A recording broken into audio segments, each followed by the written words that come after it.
for being here this week at what is perhaps one of the most important IPWs that we've ever held.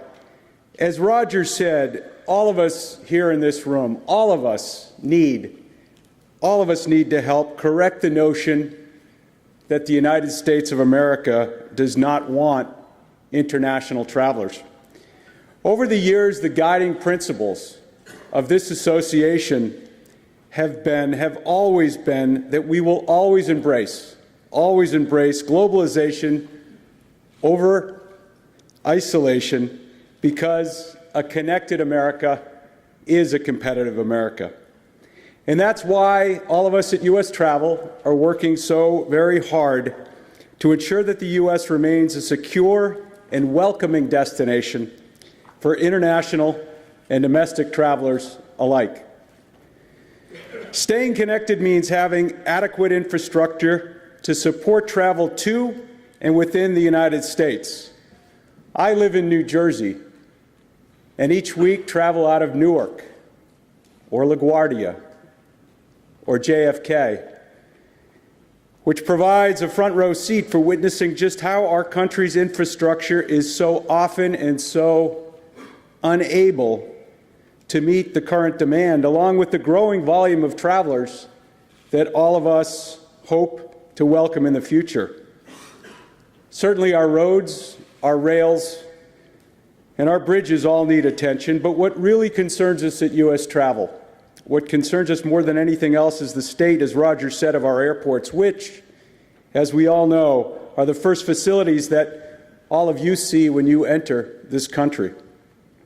Our airports are simply not up to speed, and given the importance of our international travel to businesses and communities all over this country, we are all frustrated on why it is taking so long to make fixing our airports a national priority, and on why it's becoming harder than ever to travel to where all of you need to get to across this great land.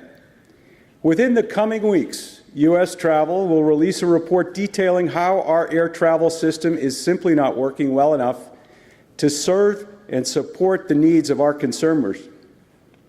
There are some very important data points from this report that will be coming out. Nearly 60% of our U.S. airports have lost connectivity over the last decade. Think about that. Over 2/3 of our country's states have seen air service deteriorate. Over 2/3 of our state have seen quality and convenience fall. Worse today than it was back in 2007, meaning fewer direct flights to fewer destinations. U.S. Travel's report will include policy recommendations for providing airports with the resources that they need to serve travelers. This includes, most importantly perhaps, defending America's open skies agreements, which create American jobs that bring so much needed competition into the U.S. aviation market. Empowering our airports to partner directly with our destinations who are here this week, and the airlines themselves to increase the options for travelers. And investing in infrastructure projects to modernize airports and optimize our airport access. All of us need to work to help Roger and U.S. Travel and the team here get these recommendations the proper attention that they deserve at the very highest levels within our government. We are so very grateful to all of you for being here in D.C. this week. You are absolutely critical for us in getting this message out. We'd like to thank you for your time, and we'd like to thank you, more importantly, for your advocacy at a time when advocacy in this nation has never mattered more.